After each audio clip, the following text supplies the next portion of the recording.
গুনাহ মানে কি? এটার উল্টা করেন, যে কাজে রব নারাজ এটাই গুনাহ। গুনাহ মানে শুধু জাহান্নাম না। জাহান্নাম কেন হয় জানেন? এক কথা মনে রাখবেন, আমরা সবাই জান্নাত চাই, এবার দিবেন কে? এবার আল্লাহরে জিজ্ঞেস করেন, আল্লাহ এই জান্নাত তুমি কারে দিবা?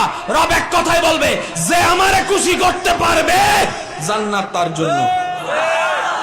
এবার আপনাকে যদি জিজ্ঞেস করা হয় নামাজ পড়েন কেন, আপনি উত্তর দিবেন সওয়াবের জন্য। আপনি কি নামাজ পড়েন কেন? বলে যে সওয়াবটা দাড়ি পাল্লায় দেওয়ার জন্য। আপনি নামাজ পড়েন কেন? সওয়াবটা দাড়ি পাল্লায় দিয়ে জান্নাতে দেওয়ার জন্য।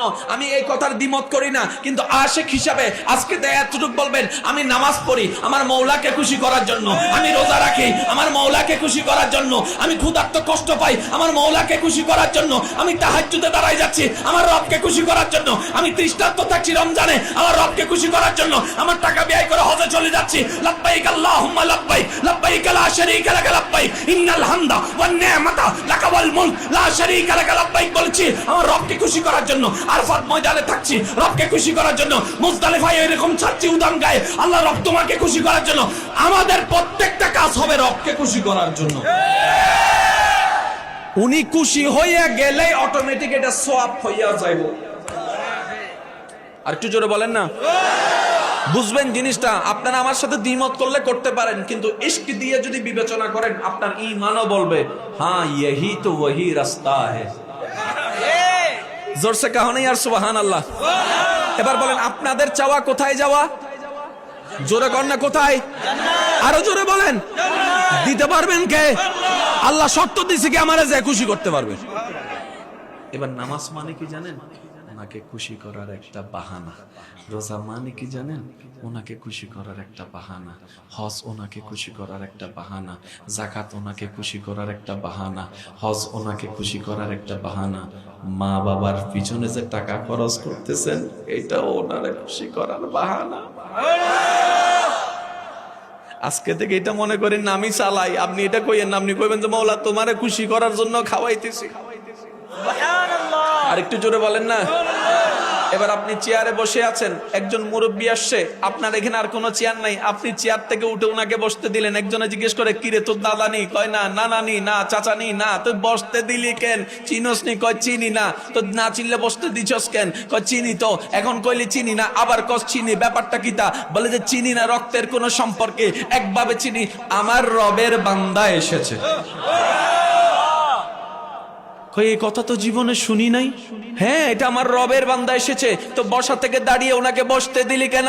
বলে যে ওনাকে বসতে দিয়ে ওনার রবকে খুশি করতে চেয়েছে। আপনি আমি যদি বিশ্বাস করেন ওয়াল্লাহে ওয়াল্লাহে ওয়াল্লাহে, আমাদের প্রত্যেকটা কাজ যদি শুধু রবের দিকে চিন্তা করে করি, কাজে কাজ হবে, সওয়াবে সওয়াব হয়ে যাবে। আল্লাহ চাহে তো আপনার জীবনটা এত সুন্দর গোছানো হবে, এলাকার মানুষের জন্য আপনি একটা নিয়ামতময় ফেরেশতা হয়ে যাবে। কনসিডার করেন প্লিজ। স্যাক্রিফাইস স্যাক্রিফাইস স্যাক্রিফাইস, যত বেশি স্যাক্রিফাইস করবেন ওখানে নিয়ে নেবেন। আমি আপনাদেরকে আজকে পুরো ওয়াইজ চলবে অঙ্কের উপরে। কয়েকজনে সুবহানাল্লাহ কইছে আর বলবো মনোযোগ আছে। মোবাইলে লাইভ তো দিছো, মনের লাইভ কখন দিবা? মনের লাইভটা একটু দিয়েন ইনশাআল্লাহ। আচ্ছা আমি কি কোনো আউটসাইড গেছে যাইতেছি? একটা কথা মনে রাখবেন, আমি আসলে আপনাদেরকে বলতেছি না, সব আমি আমার নফসরে উনাইতেছি। আমার অভ্যাসই হলো এটা, বলি মানুষের শোনাই আমার নফসরে। আল্লাহ আপনাদের উসিলায় আমাকেও ক্ষমা করুক। আল্লাহ আমাদের সবাইকে হাসরের ময়দানে একসাথে নবীর পিছনে থাকার তৌফিক দান করুন। আচ্ছা এমনি যদি মনে করেন, একটু কল্পনা করেন আপনার লগে আজকে আমার দেখা, জান্নাতে যাই যদি দেখা হয়, আপনি আমার এখন চিনছেন নি আমারে? কেডা? ওই যে 23 সালের জানুয়ারির 1 তারিখ মাহফিল একটাতে গেছিলেন, আমরা ছিলাম তো। আচ্ছা মুহূর্তটা কেমন হবে এখন? ভাই আইয়েন আমার রুমে আইয়েন। আমার রুম কি ছোড়নি? আল্লাহ কি আমারে কম দিছিনি? আমারটা দেখেন। সুবহানাল্লাহ কয় নাকি রে? আরো জোরে কর না সুবহানাল্লাহ। কাউকে জান্নাত দিলে কারো বাগেরটা কমে যাবে? তো তর্কাতর্কি করার দরকার কি? দোয়া করেন না, আল্লাহ অমুককে জান্নাত দাও, অমুককে জান্নাত দাও, তমুককে জান্নাত দাও, অমুককে জান্নাত দাও, আল্লাহ আমার দুশমনরাও জান্নাত দাও। আল্লাহ হয়তো দোয়া কবুল করে খুশি হয়ে আপনারাও জান্নাত দিয়ে দিবেন। আগে একটা কথা বুঝেন, যত কিছু আছে সব কিছুর মূলে আল্লাহকে খুশি করা। এই কথাটা একটু ক্লিয়ার করেন। সবকিছুর মূলে কাকে খুশি করা? আল্লাহকে। এখানে আর কিচ্ছু নাই, কারণ আমরা নামাজ পড়লে আল্লাহর কোনো লাভও নাই, আমরা নামাজ না পড়লে আল্লাহর কোনো লস। সবকিছুর মূলে ওনাকে খুশি করা। এবার ফ্যাক্ট হচ্ছে কোন কাজে উনি খুশি হচ্ছে, এটা হচ্ছে তাকদীর। আর একটু জোরে বলেন না রে ভাই। আল ইলমু নূরুন, বুঝবেন? এই যুবক, কথা বইল না। আল ইলমু নূর, নূর মানে আলো, আলো মানে অন্ধকারকে যে দূর করে দেয় আলো। এই আলো মানে আবার লাইট না, এই আলো মানে হচ্ছে অমানসিকতা দূর করে দিবে, মনুষ্যত্ব জাগাবে, ঘৃণা দূর করে দিবে, প্রেম জাগাবে, আক্রমণ দূর করে দিবে, মায়া জাগাবে। এটার নাম হচ্ছে আল ইলমু নূর। সুবহানাল্লাহ জোরে বলবেন নি? এবার আমাদের সবার চাওয়া কোথায় যাওয়া?